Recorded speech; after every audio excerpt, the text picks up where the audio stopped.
Hello student, Shri coaching classes में आपका बहुत बहुत स्वागत है। और आज हम इस वीडियो में शुरू करने वाले हैं नए चैप्टर, जो कि हमारा अध्याय 9 है। और बच्चों, इस वीडियो में आज हम पढ़ेंगे इस अध्याय 9 में डी एवं एफ ब्लॉक के तत्वों के बारे में। इनकी परिभाषाओं को जानेंगे, इनकी विशेषताओं को जानेंगे, और इसी में आज हम पढ़ने वाले हैं संक्रमण तत्व और इनका वर्गीकरण कैसे होता है और संक्रमण तत्वों की क्या विशेषताएँ होती हैं।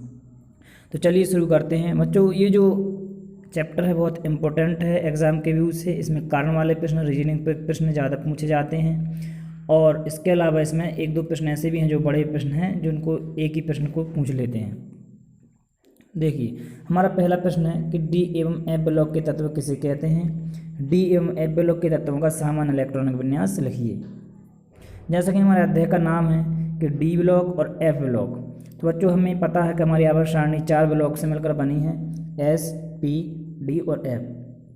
तो एस और पी ऑर्बिटल बच्चों हम 11वीं क्लास में पढ़ चुके हैं और इनके बारे में पढ़ा जाता है। 12वीं क्लास में हम बच्चों इनके एस जो डी और एफ ब्लॉक है इनके बारे में पढ़ेंगे, और इनके संबंध जो भी प्रश्न बनते हैं वो इसमें हम जानेंगे।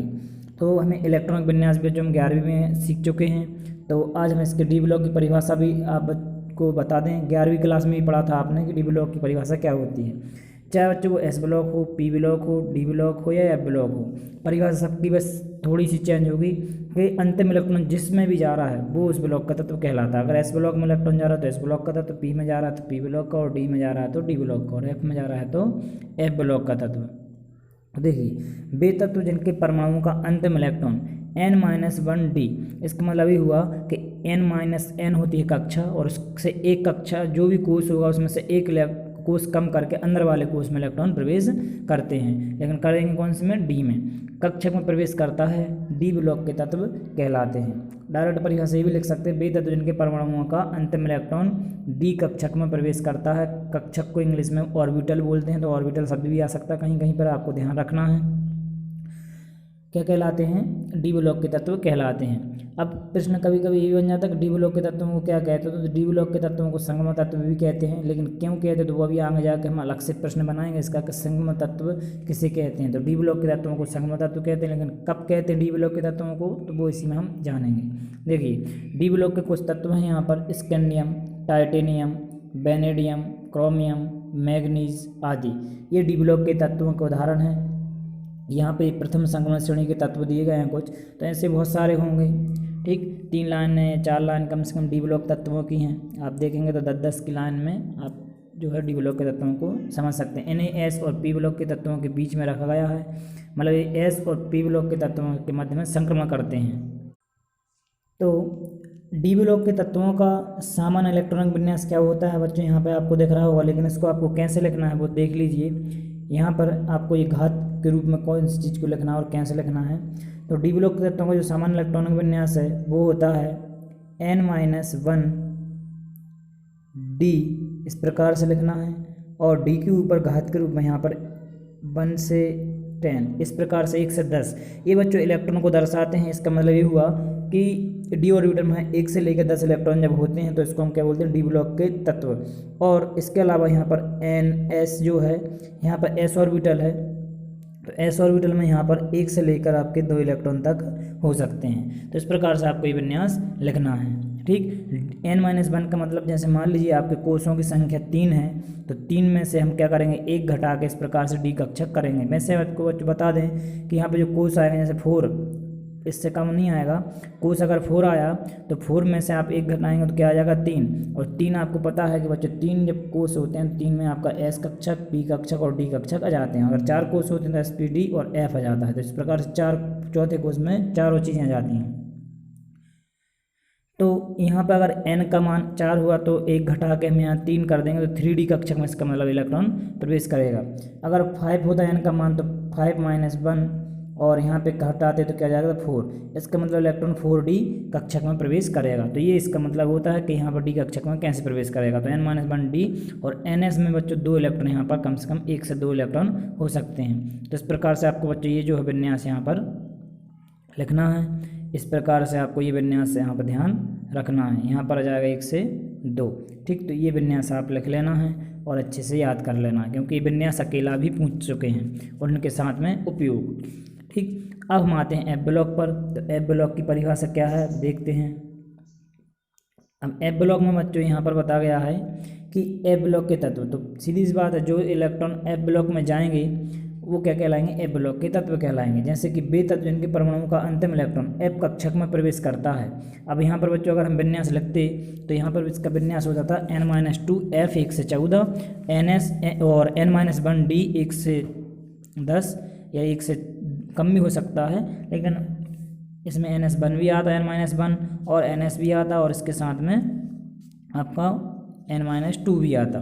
तो ये हम अभी और अच्छे से इसको एफ ब्लॉक तत्वों का जो विन्यास है उसमें देख रहे हैं आप यहाँ पर कि इसका जो विन्यास आप ये भी लिख सकते हैं n-2 f 1 से 14 n-1 d 0 से 1 और ns2। तो इस प्रकार से इसका विन्यास हो जाता है। परिभाषा ये है इसकी कि एफ ब्लॉक के तत्व कहलाते हैं। ये तो सिंपली परिभाषा है, जिस भी कक्षक में इलेक्ट्रॉन प्रवेश करता है वो इसी ब्लॉक का कहलाता है। यहाँ पर उनके नाम दिए गए हैं कुछ तत्वों के, एफ ब्लॉक तत्वों के नाम, जैसे कि ये सीरियम दिया है, प्रोमीथियम दिया, ठीक। इस प्रकार से आप बच्चों इनके नाम भी याद कर सकते हैं, ठीक। और यहाँ पर अब आती हमारी परिभाषा जो कि बहुत ही इम्पोर्टेंट है, और वो है संक्रमण तत्व किसे कहते हैं और संक्रमण तत्वों को कितनी श्रेणियों में बांटा गया है। तो चलिए शुरू करते हैं हम इस प्रश्न से। बच्चों ये प्रश्न जो है बोर्ड एग्ज़ाम में भी पूछ चुके हैं इसको, तो आपको इसको बहुत अच्छे से कर लेना है कि संक्रमण तत्व किसे कहते हैं और कितनी श्रेणियों में बांटा गया है, ठीक। तो संक्रमण तत्व आप किसे कहते हैं, देखिए आपको एस ब्लॉक पता है, पी ब्लॉक पता है, डी ब्लॉक पता है और एफ ब्लॉक भी पता है। कहावत श्रेणी में 4 ब्लॉक होते हैं, लेकिन बच्चों ये जो संक्रमण तत्व है ये कहाँ होते हैं, तो इसको देखिए, वे तत्व जिनके परमाणु या साधारण आयन में n-1 डी कक्षक अपूर्ण रूप से भरे होते हैं। बच्चों खास चीज़ ये है अपूर्ण। यहाँ पे जो डी कक्षक होंगे, अब आपको पता है कि डी में 1 से लेकर 10 इलेक्ट्रॉन हो सकते हैं, क्योंकि इसमें 5 जो है इस प्रकार से कक्षक बनते हैं, और एक कक्षक में आप जानते हैं कि 2 इलेक्ट्रॉन भरा सकते हैं। तो इस प्रकार से यहाँ टोटल कितने भरा जाते हैं, 10 भरा जाते हैं, ठीक। तो हमें पता है ये 10 भराते हैं। तो संक्रमण तत्व किसे कहते हैं, जब अपूर्ण हो, मतलब ये 10 ना हो, क्या हो, कम से कम डी 1 से लेकर 9 इलेक्ट्रॉन कम से कम, चाहे वो 1 से 9 हो, 6 हो, 1 हो, 2 हो, 3 हो, 5 हो, 6, 7, 8, 9 तक हो, लेकिन फुल ना हो। तो इस प्रकार जब अपूर्ण होता है डी कक्षक तो उसको हम क्या कहते हैं, संक्रमण तत्व कहते हैं। और ऐसे तत्व जो आप जो है सबसे लास्ट वाला तत्व छोड़ दें अगर हर आवर्त का, मतलब डी ब्लॉक का जो भी आवर्त हैं उसका छोड़ दें अगर लास्ट का, तो सभी तत्व संक्रमण तत्वों की श्रेणी में आते हैं, क्योंकि लास्ट का जो जब 10वां इलेक्ट्रॉन भरते हैं तो वही तत्व जो है संक्रमण तत्वों में नहीं गिना जाएगा, बाकी सभी संक्रमण तत्वों में आएंगे। तो यह जो है समूह 2 से 13 के मध्य स्थित होते हैं, समूह 2 से 13 के मध्य स्थित होते हैं। और इसके अलावा हम इस संक्रमण तत्व को इसलिए भी कहते हैं क्योंकि ये तत्व जो है एस और पी ब्लॉक के तत्व में मध्य में संक्रमण करते हैं, सेतु का कार्य करते हैं, इसलिए इन तत्वों को संक्रमण तत्व कहते हैं। और जो डी ब्लॉक तत्वों का सामान्य इलेक्ट्रॉनिक विन्यास है वो होता है, आपको दिख रहा होगा यहाँ पर कि n-1 डी और 1 से यहाँ पर 10 दिया हुआ, जो आप क्या करेंगे 9 कर लेना है, ठीक। क्या कर लेंगे 9 कर लेंगे, क्योंकि अपूर्ण रूप से भरा होना यहाँ पर बहुत जरूरी है, तभी आप इसको संक्रमण तत्व कहते हैं या हम संक्रमण तत्व मानेंगे, ठीक। और इसके अलावा NS1 से 2, इसमें आप 1 से 2 ही लिखेंगे बस। यहाँ पे जो डी ब्लॉक में जो इलेक्ट्रॉन होते हैं उनमें 1 इलेक्ट्रॉन कम से कम हम लिख सकते हैं, तभी हम इसको क्या मानेंगे, संक्रमण तत्व मानते हैं, ठीक है। अब इसके बाद हमारे पास आता है कि संक्रमण तत्वों को कितनी श्रेणियों में बांटा गया है। तो संक्रमण तत्वों को मुख्यतः 4 श्रेणियों में बांटा गया है। कितनी श्रेणियों में, 4 श्रेणियों में बांटा गया है, जिनमें से पहली श्रेणी है प्रथम संक्रमण श्रेणी, जिसे हम 3D श्रेणी के नाम से भी जानते हैं। द्वितीय संक्रमण श्रेणी जिसे हम 4D श्रेणी के नाम से जानते हैं, और तृतीय संक्रमण श्रेणी जिसे हम 5D के नाम से जानते हैं, और चतुर्थ संक्रमण श्रेणी को 6D के नाम से जानते हैं, ठीक। अब 3D श्रेणी इसको क्यों कह रहे हैं बच्चों, क्योंकि इसमें 3D श्रेणी में अंतिम इलेक्ट्रॉन प्रवेश करता है। मतलब ये कह सकते हैं प्रथम संक्रमण श्रेणी में क्या होता है, अंतिम इलेक्ट्रॉन 3D ऑर्बिटल में 3D कक्षक में प्रवेश करता है, इसलिए इसे 3D श्रेणी कहते हैं। 4D श्रेणी क्यों कह रहे हैं, क्योंकि इसमें जो अंतिम इलेक्ट्रॉन है वो 4D कक्षक में प्रवेश करता है। इसी प्रकार तृतीय संक्रमण श्रेणी में 5D कक्षक में प्रवेश करता है इलेक्ट्रॉन, और 6D श्रेणी में अंतिम इलेक्ट्रॉन 6D ऑर्बिटल में प्रवेश करता है, इसलिए उसको 6D श्रेणी कहते हैं। चलिए हम एक एक करके इनको समझते हैं कि कौन सी श्रेणी कहाँ पर शुरू होती है और कहाँ पर ख़त्म होती है। तो देखिए, ये प्रश्न बच्चों बोर्ड एग्जाम में आ चुका है, आपको बहुत अच्छे से समझ लेना है। यह श्रेणी जो है स्कैंडियम 21, स्कैंडियम हमारा तत्व है। पहली श्रेणी जो है स्कैंडियम 21 उसका परमाणु क्रमांक दिया हुआ है, मतलब परमाणु क्रमांक 21 से प्रारंभ होती है। यह श्रेणी स्कैंडियम 21 से प्रारंभ होकर जिंक 30, जिंक संकेत है और 30 उसका परमाणु क्रमांक है, 30 पर समाप्त होती है। इस श्रेणी के तत्वों के अंतिम इलेक्ट्रॉन, जो भी इस श्रेणी के तत्व हैं उस श्रेणी के तत्वों के अंतिम इलेक्ट्रॉन 3D उपकक्ष या 3D कक्षक में प्रवेश करते हैं, इसलिए इन्हें हम 3D श्रेणी कहते हैं। ठीक, यहाँ पर आपको कुछ एग्जाम्पल इस श्रेणी की प्रथम संक्रमण श्रेणी के तत्वों के नाम दिए गए हैं, और पूरे नाम हैं बच्चों, ये तो आदि नहीं लिखेंगे तो जरूरी नहीं है। तो यहाँ पर सबके नाम जो है scandium, titanium, vanadium, chromium, manganese, iron, cobalt, nickel, copper, zinc, ये इनके नाम हैं। परमाणु क्रमांक आप 21 से लेकर क्रम से 30 तक लिख सकते हैं इनके बगल में, और कैसे लिखेंगे तो स्कैंडियम अगर आपने ये लिखा है तो 21 यहाँ पर आप ऐसे क्रमांक लिख सकते हैं, क्योंकि आवर्त सारणी में इस प्रकार से हम इनको लिख सकते हैं। ठीक, और ऐसे ही सबके क्रमांक जो है आप डाल सकते हैं। अब आती है हमारी द्वितीय संक्रमण श्रेणी। द्वितीय संक्रमण श्रेणी में यह श्रेणी इट्रियम, इट्रियम इसका संकेत होता है वाई, इट्रियम परमाणु क्रमांक इसका है 39 से प्रारंभ होकर कैडमियम संकेत होता है CD, उसका परमाणु क्रमांक है 48। तो कैडमियम 48 पर समाप्त होती है, मतलब शुरू होती है इट्रियम 39 से और समाप्त होती है कैडमियम 48 तक। बच्चों ये सभी तत्व कितने कितने हैं, 10-10 तत्व हैं। ठीक, डी ब्लॉक में आपके 5 कक्षक होते हैं, 10 इलेक्ट्रॉन भराते हैं, मतलब इनके 10 ही 10 तत्व यहाँ पर एक श्रेणी में हैं। ठीक, अब तो इस श्रेणी के तत्वों के अंतिम इलेक्ट्रॉन 4D कक्षक में प्रवेश करते हैं, इसलिए इनको 4D श्रेणी भी कहते हैं, इसलिए यहाँ पर 4D श्रेणी रखा हुआ है। अब इनके अगर हम नाम देखें तो यहाँ पर आपको नाम दिख रहे होंगे कि वाई से एट्रियम, ZR से जर्कोनियम, और इसके बाद जो NB दिया है NB से आपका हो जाएगा नियोबियम, और MO दिया है इसका नाम हो जाएगा मोलिब्डेनम, TC से हो जाएगा टेक्नियम, और जो RU दिया है इसको बोलते हैं रूथेनियम। क्या बोलेंगे, रूथेनियम।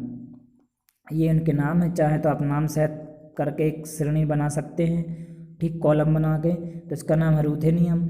और इसके बाद आता है आपका RH, और RH का नाम है जो रोडियम। क्या नाम है, रोडियम। तो इस प्रकार से RH को हम बोलेंगे रोडियम, और ये इसका नाम होता है रोडियम और संकेत है RH। ठीक, इस प्रकार से आपको लिख लेना है। और इसके बाद क्या आता है, ये PD पैलेडियम होता है, AG सिल्वर है, और CD कैडमियम है। तो इस प्रकार से आप क्या करेंगे, यहाँ पर आप एक में संकेत और एक में उसका नाम लिख के इस प्रकार से जो है सारणी बना सकते हैं। हम यहाँ पे आपको बता दे रहे हैं कि सारणी कैसे बनाओगे। तो इस प्रकार से आप ऐसी सारणी बना सकते हैं ऐसा करके, और इसके बाद जो है यहाँ से आप ऐसे 2 कॉलम बना सकते हैं, और नहीं तो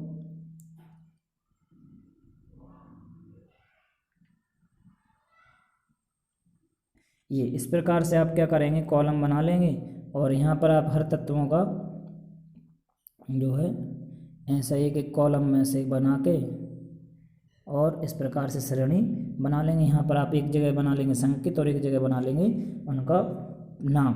तो इस प्रकार से आप एक श्रेणी में उनका सब चीज़ें लिख सकते हैं। ठीक है, अब हम आते हैं हमारे तृतीय संक्रमण श्रेणी, जिसको हम 5D श्रेणी के नाम से जानते हैं। क्यों कहते हैं 5D श्रेणी? क्योंकि इसमें अंतिम इलेक्ट्रॉन 5D कक्षक में प्रवेश करता है। यह श्रेणी जो है लेंथिनम 57 La इसका संकेत है लेंथिनम का, और परमाणु क्रमांक इसका 57। तो यह श्रेणी लेंथिनम 57 से प्रारंभ होकर मरकरी जिसका संकेत होता है Hg और परमाणु क्रमांक है 80, मरकरी 80 पर समाप्त होती है। और इस श्रेणी के तत्वों के अंतिम इलेक्ट्रॉन 5D उपकक्ष या कक्षक में प्रवेश करते हैं, इसलिए इसे 5D श्रेणी भी कहते हैं। इस श्रेणी के जो तत्वों के जो नाम हैं वो ये हैं, जैसे लेंथिनम, हाफनियम, टंगस्टन, ठीक, डब्ल्यू क्या है यहाँ पर, टंगस्टन है, और जो आरी है उसका नाम है रेनियम।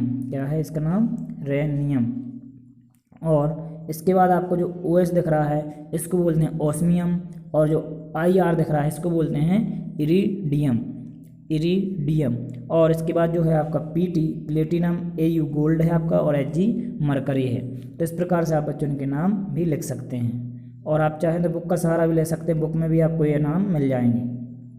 ठीक, अब हम बात करते हैं चतुर्थ संक्रमण श्रेणी, जिसको 6D श्रेणी के नाम से भी जाना जाता है। ये श्रेणी बच्चों अभी अपूर्ण है, इसमें भी पूरे तत्व नहीं हैं, लेकिन इसको भी हम पढ़ेंगे कि यह श्रेणी एक्टिनियम 89, एक्टिनियम का संकेत होता है AC, और इसका परमाणु क्रमांक है 89, 89। एक्टिनियम 89 तथा रदरफोर्डियम यानी RF, रदरफोर्डियम का संकेत है RF, परमाणु क्रमांक है 104। एक्टिनियम 89 तथा रदरफोर्डियम 104 से कॉपरनीशियम, कॉपरनीशियम का संकेत है CN। कॉपरनीशियम 112 तक के तत्व इसके अंतर्गत आते हैं। इस श्रेणी के तत्वों के अंतिम इलेक्ट्रॉन 6D उपकक्ष में प्रवेश करते हैं, इसलिए इसे 6D श्रेणी भी कहते हैं। इस श्रेणी के जो तत्वों के जो बच्चों जो नाम हैं वो अधूरे हैं अभी, इसलिए यहाँ पर हम जो है पूरे तत्वों के नाम नहीं बता रहे हैं। यहाँ पर आपको एक्टिनियम याद रखना है, रदरफोर्डियम याद रखना है, डबनियम याद रखना है, ठीक, सीगोबेरियम याद रखना है।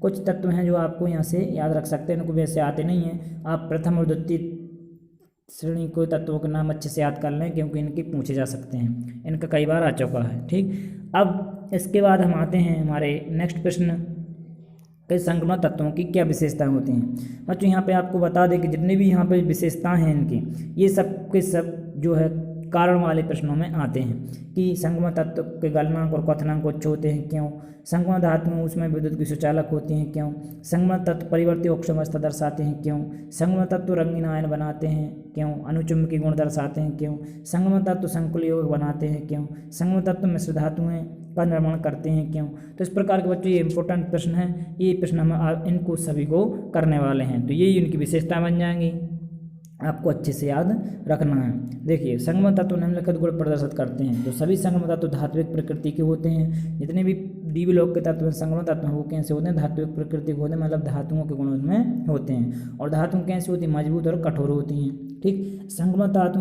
आपको पता है कि धातुएं जो होती हैं उनके गलनांक और क्वथनांक मान उच्च होते हैं, तो ऐसे भी हम याद रख सकते हैं कॉमन सेंस से। ठीक, गलनांक और क्वथनांक कैसे होते हैं, उच्च होते हैं।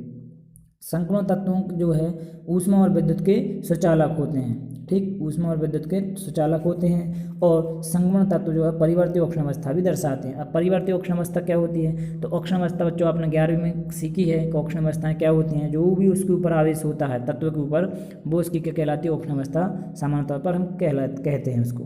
ठीक, तो जैसे कि आयरन है, आपका आयरन जो है 2 प्रकार की अक्षम अवस्था दर्शाता है, +2 भी दर्शाता है और +3 भी दर्शाता है। +2 अवस्था में इसको हम फेरस बोलते हैं, और आपकी +3 अवस्था में इसको फेरिक बोलते हैं। ठीक, इसी प्रकार से कॉपर जो है ये भी संक्रमण तत्व है, जो कि Cu+ अक्षम अवस्था दर्शाता है और Cu2+ अक्षम अवस्था दर्शाता है। मतलब ये अलग अलग, इसी को हम बोलते हैं परिवर्ती। परिवर्ती का मतलब होता है बदलती हुई, या विविध अक्षम अवस्था। विविध मतलब भिन्न भिन्न, तो इसी चीज़ की वजह से हम इसको बोलते हैं विविध अक्षम अवस्था दर्शाता है। ऐसा क्यों, तो ये प्रश्न बनता है, इनको हम डिटेल से पढ़ेंगे। अभी यहाँ पे ये समझ लीजिए क्यों दर्शाता है। ठीक, तो संक्रमण तत्व रंगीन आयन बनाते हैं एवं प्रायः अनुचुंबकीय होते हैं। रंगीन आयन बच्चों यहीं पे बता दें एक लाइन में कि रंगीन आयन वे तत्व बनाते हैं जिनमें अयुग्मित इलेक्ट्रॉन होते हैं। अयुग्मित से मतलब बच्चों ऐसा सिंगल इलेक्ट्रॉन, युग्मित का मतलब होता है ये इस प्रकार से पूर्णतः युग्मित होते हैं। ठीक, और अयुग्मित का मतलब जो सिंगल एक आध इलेक्ट्रॉन रह जाए, जैसे कि ये अयुग्मित रह गया। ठीक, तो इस ऐसे जो भी तत्वों के इलेक्ट्रॉन होंगे वो इस प्रकार के तत्व जो है रंगीन आयन बनाएंगे और अनुचुंबकीय प्रकृति के होते हैं। फुल भरे होंगे तो प्रतिचुंबकीय हो जाएंगे। ठीक, ये हम आगे प्रश्नों में समझेंगे। संक्रमण तत्व जो संकुल यौगिक कुछ इस प्रकार के यौगिक होते हैं, जैसे कि यहाँ पर हम एक यौगिक आपको यहाँ बना के बता देते हैं, ये FeCN6। इस प्रकार से ये जो यौगिक है बच्चों, इसको हम बोलते हैं संकुल यौगिक। तो इस प्रकार के संकुल जो है यौगिक बनाते हैं, इसी वजह से हम ये कहते हैं संकुल यौगिक या जटिल यौगिक बनाते हैं। संगम धातुओं में जो मिश्र धातुओं का निर्माण करते हैं, संगम धातुएं मिश्र धातुओं का निर्माण भी करती हैं और संगम धातु उत्प्रेरकों के गुण भी प्रदर्शित करती हैं। तो ये इनकी विशेषताएं थी जो कि बहुत अपने आप में इम्पोर्टेंट हैं। तो आज की वीडियो में बच्चों इतना ही। हम मिलते हैं नेक्स्ट वीडियो में नए चैप्टर के नए टॉपिक के साथ। तब तक के लिए बने रहिए हमारे channel Shri coaching classes Begamganj पर। धन्यवाद। और अगर आप चैनल पर नए हैं तो चैनल को सब्सक्राइब करें, लाइक करें और बेल आइकन को प्रेस करें, जिससे आपको समय समय से नोटिफिकेशन मिलते रहें। धन्यवाद।